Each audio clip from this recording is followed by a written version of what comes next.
Fala, meus queridos, tudo bem com vocês?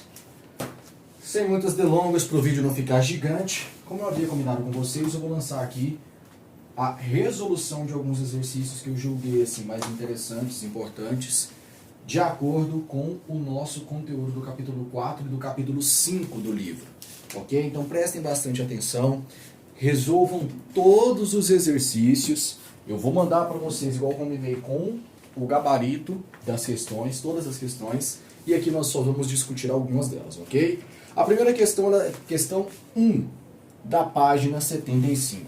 A questão diz o seguinte: na reação química A mais B, dando origem a C mais D, reagiram completamente, ou seja, não sobrou nada, 5 gramas de A e 15 gramas de B. Sabendo que a massa de D obtida foi 12,5 gramas, lembrando sempre da unidade de medida, eu quero saber qual que é a massa de C. Então, galera, basicamente isso aqui é um cálculo muito simples. Olha só, eu sei as massas iniciais e eu sei as massas finais. Quando eu somo isso aqui, eu obtenho, então, 20 gramas são os meus reagentes. E eu tenho C mais 12,5 gramas os meus produtos. Pela lei de Lavoisier, nada se cria, nada se destrói, tudo se transforma. Nessa ótica, pela lógica, deveria dar 20 aqui. Então, C é igual a 20 menos 12,5, resultando, então, C igual a 7,5 gramas. Basicamente, é isso que o exercício está te pedindo. Basicamente, essa é a resposta. Beleza? Seguindo, então, o próximo exercício que nós vamos resolver aqui rapidamente é o exercício da página 77, exercício número 1. Preste bastante atenção, porque esse exercício precisa de bastante interpretação de texto. Mas é só isso, os cálculos deles são muito básicos. O exercício te entrega o seguinte: em uma experiência, 12 gramas, então tenho aqui da substância A e a substância B, dando origem à substância C mais a substância D. Eu tenho aqui então 1,2 gramas de uma substância A, reagindo então com 3,84 gramas de uma substância B. Isso dando origem então a 4,5 gramas de uma substância C e 0,54 gramas de uma substância D. Então, olha só. Vamos parar para prestar atenção até então. Isso aqui, para nós, foi o nosso primeiro experimento de acordo com a questão. Seguindo aqui a leitura. Repetindo-se, essa mesma experiência constatou-se que 8 gramas de A reagem com 25,6 gramas de B, produzindo então 30 gramas de C e 3,6 gramas de D.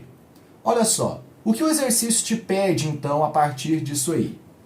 Ele te pede para você conferir, para você inferir, olha só, com base nos dados fornecidos, verifique se os resultados obtidos para essa reação química comprovam as leis de Lavoisier e Proust. Olha só, primeira coisa que eu pergunto para vocês aí, vamos recapitular, o que seria a lei de Lavoisier? Nada se cria, nada se destrói, tudo se transforma. Nada surge do nada, nada vai para o nada, tudo se transforma. Qual que é a lei de Proust?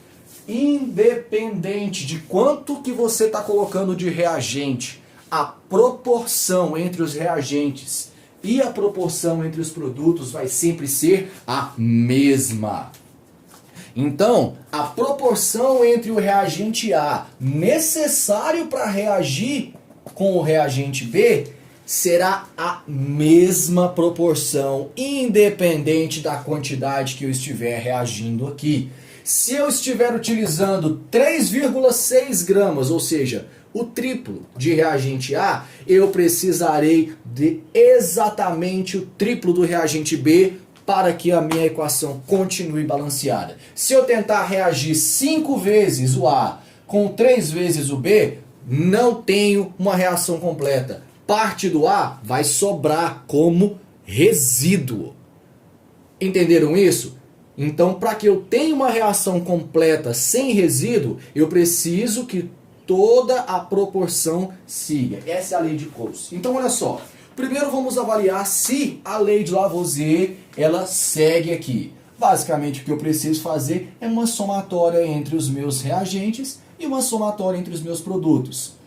1,2 mais 3,8 é igual a 4,5 mais 0,54. Olha só, 3,84 aqui, tá? Perdão. Nesse total aqui eu tenho 5,04, dando origem então a 5,04. Lei de Lavoisier, tá ok? Lei de Lavoisier, tá ok. Agora, vamos lá. Seguindo a mesma lógica aqui embaixo. 8 mais 25,6, dando origem a 30 mais 3,6. 8 mais 25,6, 33,6. Do outro lado nós temos 33,6. Tá de acordo? Tá ok? Sim. Então a lei de Lavoisier também foi comprovada matematicamente aqui desse lado também. Então a lei de Lavoisier foi comprovada aí. Agora, vamos ver se a lei de Coase aqui também vai ser respeitada. Nós já vimos que a conservação das massas foi respeitada. Nós temos a conservação das massas aí. A mesma quantidade de massa que tem nos reagentes nós temos nos produtos. Agora vamos ver se a proporção deles segue a mesma. Olha só, se a proporção entre eles vai seguir a mesma, se eu dividir essa quantidade aqui por essa e dividir essa quantidade por essa e o resultado for igual, nós temos então aqui uma relação da mesma maneira desse lado. Sendo assim, se eu divido 1,2 por 8, eu vou aqui cortar tempo, tá galera, para o vídeo não ficar enorme, mas o meu resultado é 0,15. Da mesma maneira que se eu dividir o meu 3,84 por 25,6, meu resultado 0,15. Da mesma maneira que se eu divido o reagente C, olha só a proporção, 4,5 dividido por 30, o meu resultado 0,15. Mais uma vez, o meu D pelo D, o meu 0,54 sendo dividido então por 3,6, 0,15. Então, pessoal, tanto no experimento 1 quanto no experimento 2, a proporção entre os reagentes e os produtos segue constante. Lei de Lavoisier foi comprovada, lei de Coase também foi comprovada. Temos aqui uma relação real. Ok? Seguindo então aqui alguns exercícios que nós vamos discutir, eu vou pular diretamente agora para a página 85. Então acompanhe aí comigo, página 85 do livro. Repito, resolvam os exercícios, tentem resolver antes de vocês checarem o gabarito, tá ok, pessoal? Então vamos lá. Perdão, gente, não é a página 85, é a página 83. Olha lá. Página 83, exercício que nós vamos resolver aqui. É o exercício 7. Beleza? Exercício número 7 aí. Considerando-se que, ao aquecer 14 gramas de enxofre com 8 gramas de limalha de ferro, ou seja, eu estou colocando para reagir 14 gramas de enxofre e 8 gramas de limalha de ferro, obtém-se 22 gramas de sulfeto de ferro. Então reparem que agora eu não tenho dois produtos, eu tenho só um, houve uma fusão aqui. Está completamente ok. Se vocês repararem, 14 mais 8 é igual a 22 e isso é completamente aceitável. O que não estaria certo é se a somatória das minhas massas aqui não estivesse igual. Mas vamos lá, continuando então. Determine a massa de limalha de ferro que reage integralmente, ou seja, sem sobrar resíduo com enxofre, para produzir 54 gramas de sulfeto de ferro. Galera, nós temos aqui uma grande regra de 3, certo? Se nós temos aqui, esses são os dados que nós temos, e eu quero saber quanto que eu preciso reagir para conseguir 154 gramas, certo? De sulfeto de ferro. Olha só, eu sei que 8 gramas de ferro são necessários para produzir 22 gramas de sulfeto de ferro. Quanto então que eu vou precisar reagir aqui para conseguir então 154 gramas? Temos uma regra de 3. Multiplica cruzado, eu tenho aqui então 22x, que é a quantidade que eu quero descobrir, certo? Para 1.232 gramas, ok? Resolvendo isso aqui, eu tenho x é igual a 56 gramas. De que eu estou conferindo aqui? Se eu usei o 8 era o quê?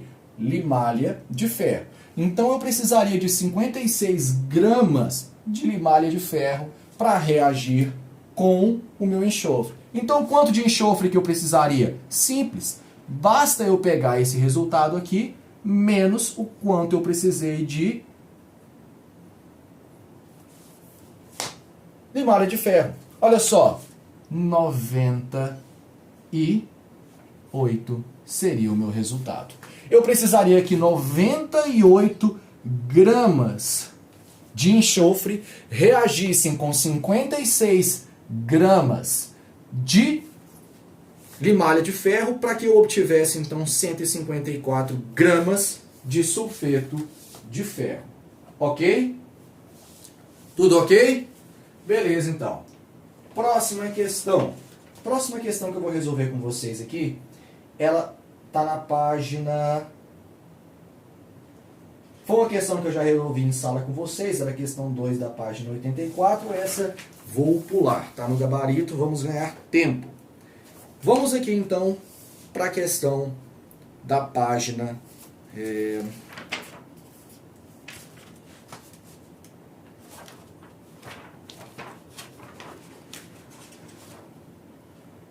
101. Questão da página 101, questão 1, ok?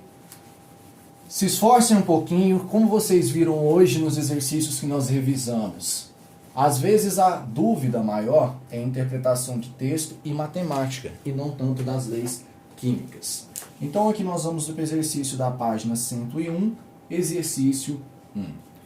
Basicamente o que o exercício nos entrega é um texto enorme. Ele te entrega alguns elementos aqui, certo? Alguns íons. Nós temos o sódio, nós temos o potássio, nós temos aqui o cálcio, 2+, nós temos aqui o magnésio, nós temos aqui o ácido clorídrico, perdão, ácido carbônico. Nós temos aqui cloro. Nós temos ácido fosfórico.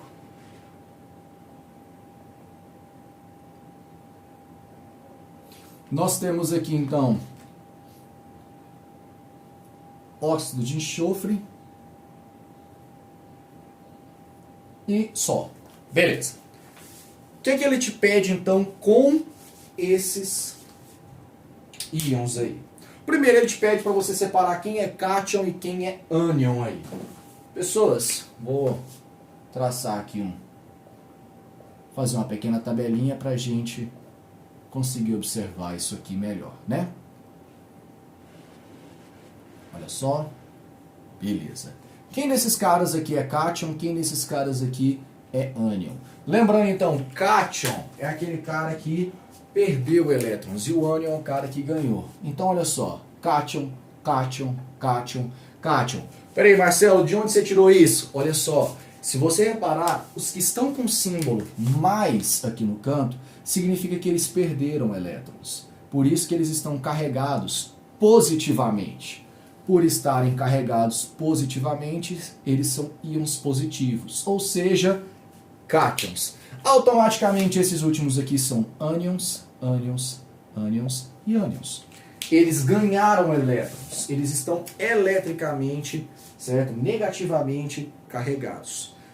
Na questão B, ele te pede o número de prótons, elétrons e nêutrons dos íons sódio e cálcio. Olha só então.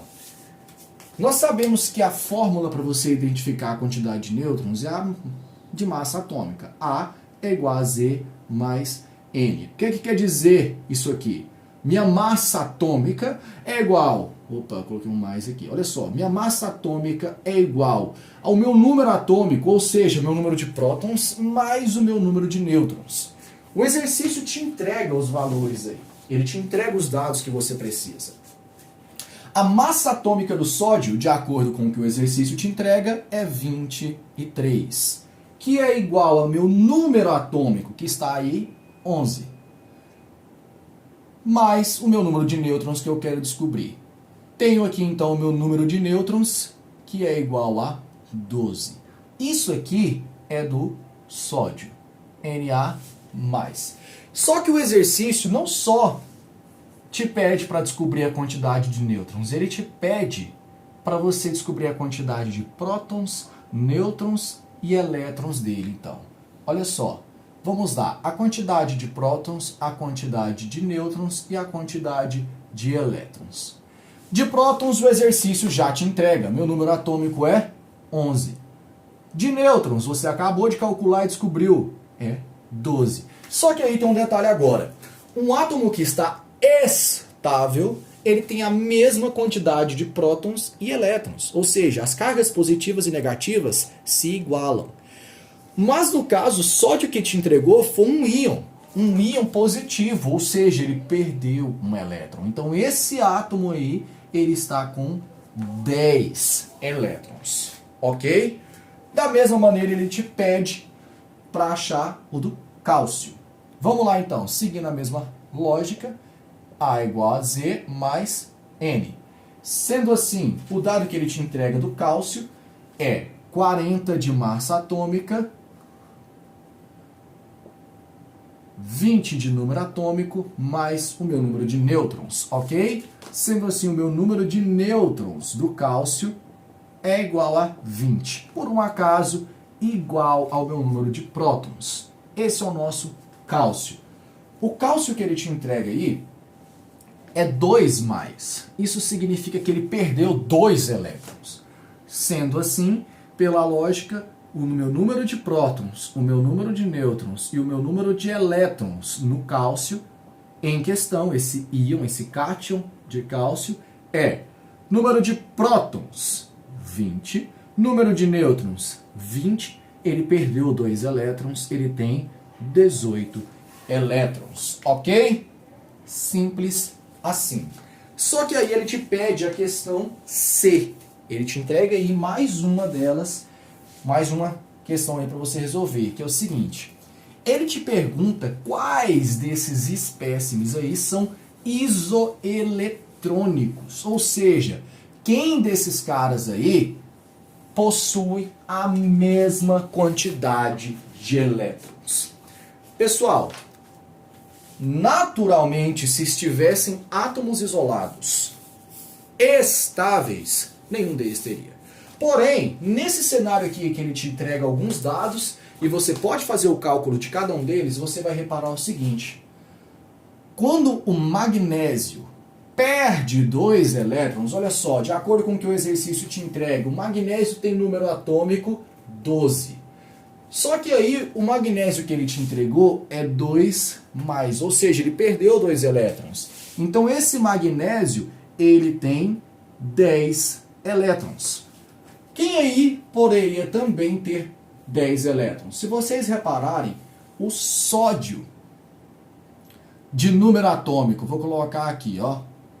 O sódio de número atômico 11, ele está descrito como um cátion mais, ou seja, ele perdeu um elétron. Nesse cenário, o sódio tem também 10 elétrons. Então, sódio e magnésio são isoeletrônicos nesse cenário aí. O mesmo se repete para o cloro. Vamos cortar aqui rapidinho. O cloro com número atômico 17, que perdeu para a gente aqui, de acordo com... Perdão, ele ganhou. Então, o cloro, número atômico 17, ganhou um elétron. Então, sendo assim, esse cloro tem número aqui de elétrons 18. Quem mais aí ele te entrega? O potássio. Olha só, o potássio de número atômico aí 19, o potássio ele está positivo, ou seja, ele perdeu um elétron. Sendo assim, a quantidade de elétrons do potássio é 18. Quem mais ele te entrega? O cálcio. Olha só, acabamos de fazer o cálculo dele ali. O cálcio com seus 20 de número atômico, só que perdeu 2 elétrons. O que acontece? Ele acaba então com 18 elétrons. Esses 3 caras também são isoeletrônicos. Para finalizar, ácido fosfórico e óxido de enxofre. Vamos lá então. Agora vai depender de um cálculozinho aqui que a gente vai precisar fazer. Qual que é o número atômico do hidrogênio? Hidrogênio tem número atômico 1. Certo? Qual que é o número atômico do fósforo? O número atômico do fósforo é 15. Então, temos aqui fósforo com o número atômico 15. E o número atômico do oxigênio é 8. Então, temos aqui também o oxigênio com o número atômico 8. Olha só essa molécula. Eu tenho um hidrogênio. Pela lógica, ele estando estável, conta como um elétron. Eu tenho um fósforo. Então, os 15 elétrons do fósforo mais o elétron do hidrogênio já são 16. Só que eu tenho 4 oxigênios. Então, esse oxigênio aqui, eu tenho que multiplicar isso por 4. Eu tenho 4 oxigênios. Sendo assim, esses 8 elétrons que um oxigênio tem, estão sendo multiplicados por 4. Qual que é a lógica disso aqui, então? 8 vezes 4, nós temos 32. Então, eu tenho 32 elétrons aqui. Olha lá. 32 elétrons de um lado aqui. Eu tenho 15 elétrons aqui. E eu tenho um elétron aqui. Vamos lá, 32 mais 15 mais 1, eu tenho então 50, certo? Olha só, somatória 32 mais 15 mais 1 é 50. Só que tem um detalhe, olha só aqui, ó. Ele está te falando que essa molécula perdeu 2 elétrons. Então, dos meus 50, eu totalizo 48 elétrons. Quem aí poderia ter também isso? Quem sobrou, né? Nós temos aqui o óxido de enxofre. Se eu fizer a somatória, o enxofre tem número atômico, então, 16. Vamos fazer aqui um risquinho. O enxofre, 16. E eu tenho só um enxofre. 4 oxigênios, o oxigênio com seus 8 de número atômico, eu tenho uma somatória total aqui de 46 elétrons. Então, 16 mais 8 vezes 4, né? Eu tenho, então... Pessoal, estou encurtando tudo aqui porque não tem espaço. Mas, olha só, eu teria, então, 46 elétrons. Porém, olha só o detalhe. Ele ganhou 2 elétrons. Sendo assim, esses 46 somam com mais 2 elétrons, resultando em 48 elétrons. Sendo assim, o óxido de enxofre e o ácido fosfórico são 2 espécimes isoeletrônicos. Tá aqui a prova disso para vocês. O cloro, o potássio e o cálcio são isoeletrônicos também. Da mesma maneira que o magnésio e o sódio. Ok? Finalizado esse exercício aí com vocês. Beleza? Para finalizar o último exercício que eu vou resolver com vocês, eu imagino que vocês gostariam muito que eu resolvesse o exercício 2, mas eu não vou. Eu vou dar uma dica para vocês. Vocês só tem que calcular o raio, gente. Certo? Da esfera. Basicamente é isso. O resto é matemática e proporção. Exercício 2 da página 102. Ok? Rapidamente aí, porque o vídeo já deve estar gigante. Mas isso é só para vocês verem mais ou menos como que é feito esses cálculos e tentem fazer em casa por vocês mesmos, ok? Então vamos lá. Cada átomo, exercício 2 da página 102. Cada átomo apresenta alguma característica que o identifica. O número Q corresponde ao número de prótons existentes no núcleo do átomo é importante, porque ele determina qual elemento químico, visto que cada um tem o mesmo número de prótons sempre, ok? Sobre os três átomos genéricos A, B e C, então tem aqui um átomo A, B e C. São dadas as seguintes características. A é isóbaro de C, perdão, B é isóbaro de C, ou seja, tem o mesmo número de massa. Ok? E isótono de A. Então, B, além de tudo, ó, tem o mesmo número de nêutrons de A. Beleza. C é isótopo de A. Então, olha só, C tem o mesmo número de prótons. Ok. E possui 94 nêutrons. Opa, opa, opa! Aqui ele já dá uma informaçãozinha, ó. C tem 94 nêutrons. Ok? Vamos lá. A apresenta 70 prótons. Então, olha só, já temos aqui o nosso número atômico de A. Mas e ele não falou que A e C são isótopos? Mesmo número de prótons? Pronto. Já achei, então, meu número de prótons de C. O exercício já me falou isso. E o número de massa de A? 160. Pronto. Resolvi o exercício, basicamente. Com as informações que o exercício já me passou, basta eu fazer a somatória. Olha só. Eu tenho o número de prótons. Eu tenho o número de nêutrons. Vamos fazer essa somatória? 94 mais 70, nós temos 164 de massa atômica. Olha só, o exercício não falou que B tem o mesmo número de massa de C, então B tem 164 de massa também.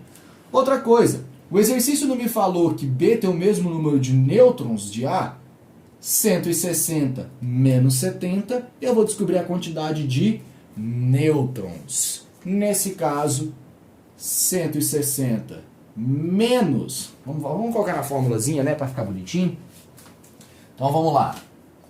A é igual a Z mais N. Minha massa, 160.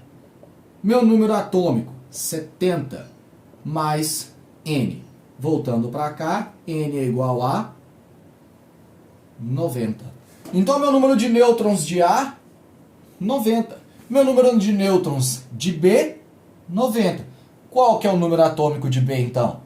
Basta eu subtrair 164 menos 90. Eu vou obter, então, 74